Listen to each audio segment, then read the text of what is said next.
আহলে হাদিস নামে একটি ধর্মীয় দলের তৎপরতা দেখা যায়। তারা নাকি চার মাযহাবের কোনটিরই অনুসরণ করে না। এখন প্রশ্ন হলো, চার মাযহাবের মধ্যে থেকে কোন একটির অনুসরণ করা কি আবশ্যক নয়? যদি কেউ অন্যদের মধ্যে হতে কারো অনুসরণ না করেন, তাহলে তাদের ব্যাপারে হুকুম কি? খুব ভালো ভালো প্রশ্ন করছে, আলহামদুলিল্লাহ। যেসব মা বোনেরা প্রশ্ন করেছেন, আল্লাহ তাদের উপরে রহম করুন, আমরা বলি আমিন। আহলে হাদিসে তারা আমাদের মতই মুসলমান। যারা আহলে হাদিস তারা আমাদের মতই মুসলমান। তারা হাদিসকে অনুসরণ করে কোনো গুনার কাম করে নাই। আর যারা মাযহাব অনুসরণ করছে, তারাও মাযহাব অনুসরণ করে কোনো গুনার কাজ করে নাই। আহলে হাদিসের অনুসরণ করে যারা নামাজ, রোজা ইত্যাদি ঈমান আকীদা যেভাবে পোষণ করছে, ওটা সবটাই ঠিক আছে। আর আমরাও মাযহাবের অনুসরণ করে যেটা করছি, এটাও ঠিক আছে। কোনটার মধ্যে আমি কোনো তারতম্য দেখতে পাই না। আমলের দিক থেকে কিছু পরিবর্তন, হয়তো ওরা একটা করতেছে, আমরা আর একটা করতেছি না, এইরকম। কিন্তু ফরজের ব্যাপারে এই ব্যতিক্রম হচ্ছে না। যেমন তারা হাত বাঁধে বুকে, আমরা বাঁধি নাভিতে। নবী করিম সাল্লাল্লাহু আলাইহি ওয়াসাল্লাম দুটোই করেছেন। নবী করিম সাল্লাল্লাহু আলাইহি ওয়াসাল্লাম নামাজের ব্যাপারে কোন একটির ব্যাপারে হার্ড লাইনে ছিলেন না। তিনি কখনো হাত বুকে বেঁধেছেন, কখনো নাভিতে বেঁধেছেন, কখনো হাত ছেড়েও দিয়েছেন। হাত ছেড়েও নামাজ পড়েছেন, বান্দিনি নেই। আমিন কখনো জোরে বলেছেন, কখনো আস্তে বলেছেন। সুতরাং আহলে হাদিস ভাইরা যারা করছেন, এ সবটা হাদিস সম্মত, একটাও হাদিসের বাইরে নয়। এই যুগে কোরআন হাদিস বললে আহলে হাদিস গো মাহফিলে মাশাআল্লাহ এরা শুনে। আমরা মাযহাব যারা মানি, এই আমগো এক দুর্ভোগ, কপাল খারাপ। আমাদের মাহফিলগুলোতে এত মিথ্যা গল্প কাহিনী হয়, আর ওইটাতে মানুষ খুব বেশি হয়। এদিক দিয়ে আমরা ব্যর্থ। এই ব্যর্থতা, এটা আমাদের ব্যর্থতা, কিছু করার নাই। আমরা হয়ে গেছি এরকম। আহলে হাদিস এক জায়গায় সফল, এদের শ্রোতারা এদের মাহফিলে যায় হাদিস কোরআন শুনতে, এদিক দিয়ে এরা সফল। যাই কোক, কিন্তু এরা এর বাইরে বলবে না সফল। আমরা এই জায়গায় ব্যর্থ। আর আহলে হাদিস ভাইয়েরা, ওনাদের সবচেয়ে ভালো দিক হচ্ছে যাচাই বাছাই করে বলেন, পড়েন, কথা বলেন। কিন্তু বরং একটা কথা কি জানেন, এই সত্য উচ্চারণটা করলে অনেকে আমার আহলে হাদিস বানিয়ে দিবে। সেটা হচ্ছে নামাজের পরপর এই সম্মিলিত দোয়ার কারণে নামাজের সালামের পরপর যে সুন্নত আমলগুলো আছে, ওগুলো ছুটে যায়। এটা কিন্তু এক চরম বাস্তবতা। 33 বার সুবহানাল্লাহ, 33 বার আলহামদুলিল্লাহ, 33 বার আল্লাহু আকবার আপনি মুনাজাত করে এই সুন্নতে দাঁড়ায় যান, ওই সুন্নত আপনি কখন আদায় করলেন? এটা হচ্ছে এক চরম বাস্তব কথা। কিন্তু আমরা ইমাম সাহেবরা এই কথা বললে পাবলিক আঙ্গুরে কিলেই যে এতদিন পরে এটা কইতে আইছো, এই জন্য চুপচাপ থাকি, থাক বাবা, চলতে থাকুক। গুনাহ আহলে হাদিস, আহলে হাদিস কি? এখন আমিন জোরে বললে কয় আহলে হাদিস, বুকে হাত বাঁধলে কয় আহলে হাদিস, তারপর রফল ইয়াদাইন করলে বলে আহলে হাদিস, পায়ে পায়ে মিলি দাঁড়ালে আহলে হাদিস, ঠিক না? আরে বাবা, আহলে হাদিস মানে কি বুঝো? আহলে হাদিস মানে হাদিস যিনি মানেন, হাদিস সম্পর্কে যিনি ভালো জানেন। আচ্ছা তুমি বলো তো, হাদিস কাকে বলে? আল্লাহ নবীর বাণী না? তাহলে ওই লোকটা আহলে হাদিস, হাদিস মাননেওয়ালা হলে সে কি দোষের কাজ করলো না মস্ত বড় গুণের কাজ করলো? ইমাম আবু হানিফা কি আহলে হাদিস ছিলেন না?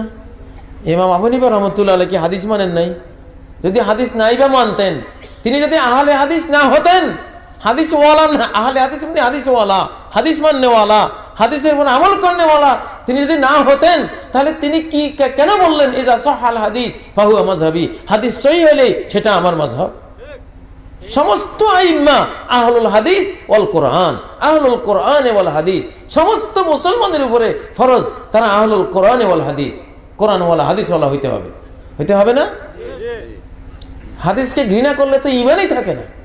আরে ভাই, আমরা সবাই আহলে হাদিস, সব ইমাম আহলে হাদিস। একজন ইমাম হাদিসের বাইরে ছিলেন না, ঠিক কি না? যদি কেউ কোন হানাফি আমিন বিল জেহের অর্থাৎ জোরে আমিন বলে, তাতে হানাফি মাযহাব অনুযায়ী তার নামাজ শুদ্ধ হয়ে যাবে। কোন হানাফি মাযহাবের অনুসারী হয়ে সে যদি রফে আদাইন করে, তবুও হানাফি মাযহাব অনুযায়ী তার নামাজ শুদ্ধ হয়ে যাবে। কেউ যদি হানাফি মাযহাব অনুযায়ী সে তাওয়াররুক করে, সে বসার মধ্যে যদি সে অন্যভাবে বসে, বসার যেই কাইফিয়াত রয়েছে, কুউদের সময় যেটি নিতম্বের উপর বসা হয়, দুই পা বের করে দিয়ে সেটি বসলে হানাফি মাযহাব অনুযায়ী নামাজ অশুদ্ধ হওয়ার কিছু নেই। অর্থাৎ সকল ক্ষেত্রে যে মত পার্থক্যগুলো, এগুলো অন্য মাযহাব অনুযায়ী আমল করলেও হানাফি মাযহাব থেকে এমনটি বলার অবকাশ নেই যে তার নামাজ অশুদ্ধ। সালাফি বিষয়টা যে আপনি একটু বলো, অনেকে এটা বুঝতে পারে না। আচ্ছা, যে সালাফি- আহলে হাদিস তো জানা আছে আমাদের, যে আহলে হাদিস একটা বড় একটা সংখ্যা বাংলাদেশে একটা অনেকের আছে। এটা প্রশ্ন থাকে হ্যাঁ, যে সালাফি মানে আহলে হাদিস তো বুঝেন যে আহলে হাদিস হলো যারা নাকি কোনো সুনির্দিষ্ট কোনো মাযহাব মানে না, জি। অর্থাৎ যে কোনো মাযহাবকে অনুসরণ করে না। আমাদের ইসলাম ধর্মের যে 4টা প্রধান মাযহাব রয়েছে, হানাফি, মালিকি, শাফি এবং হাম্বলি, এই 4 মাযহাবের বাইরে যাদের ওনারা সরাসরি কোরআন হাদিস থেকে ওনাদের বক্তব্যগুলোকে ওনারা কালেক্ট করে তারপর ওনারা সেইভাবে আমল করেন, এটা হলো আহলে হাদিস। আহলে হাদিসেরই কাছাকাছি একটা হলো তারা সালাফি। তারা বলেন যে আমরা কোনো একজন বিশেষ ইমামকে মানি না, কোনো একটা মাযহাবকে মানি না, তো সবগুলো মাযহাবের যে বিষয়গুলো আমাদের কাছে যুক্তিসম্মত মনে হয়, দলিল প্রমাণাদি দ্বারা সাব্যস্ত হয়, সম্মিলিতভাবে মানেন। একটু পার্থক্য, মৌলিক সালাফি এবং আহলে হাদিসের মধ্যে খুব বড় ধরনের কোনো পার্থক্য নেই। তো আমরা এই জন্য সালাফি আর আহলে হাদিস বলে একটা ঘরানাকে বুঝি। সালাফিরা বলেন যে আমরা সব মাযহাবই মানি, পার্টিকুলার একটা মাযহাব আমরা অনুসরণ করি না, শুধু এতটুকু পার্থক্য।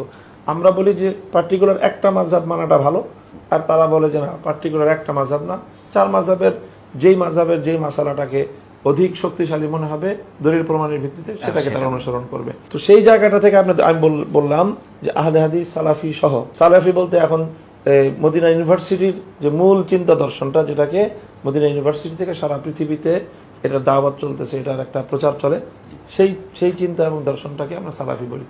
তো সালাফি আহলে হাদিস ঘরানার প্রায় মনে করেন 1.5-2 কোটি বা আরো বেশি মানুষ আছে বাংলাদেশে। যখন তাদের বলি যে আপনি কোন দলে, আপনার পরিচয় কি, তারা বলে আমি আহলে হাদিস। আমি বলি আহলে হাদিসের অর্থটা কি, তারা বলে আমরা হলাম কোরআন আর সুন্নাহর অনুসারী, কোরআন এবং হাদিস। আমি বললাম ভালো, যুক্তি আছে। আমি তাদের বলি ঠিক আছে, আপনি নিজেকে আহলে হাদিস বলছেন, কিন্তু আমি আমাকে বলি আহলে সহিহ হাদিস, কারণ আমি মানি শুধু কোরআন আর সহিহ হাদিস। অনেক মুসলিম মেনে চলে জয়ীফ হাদিস আর মওদু হাদিস, আমি আহলে সহিহ হাদিস।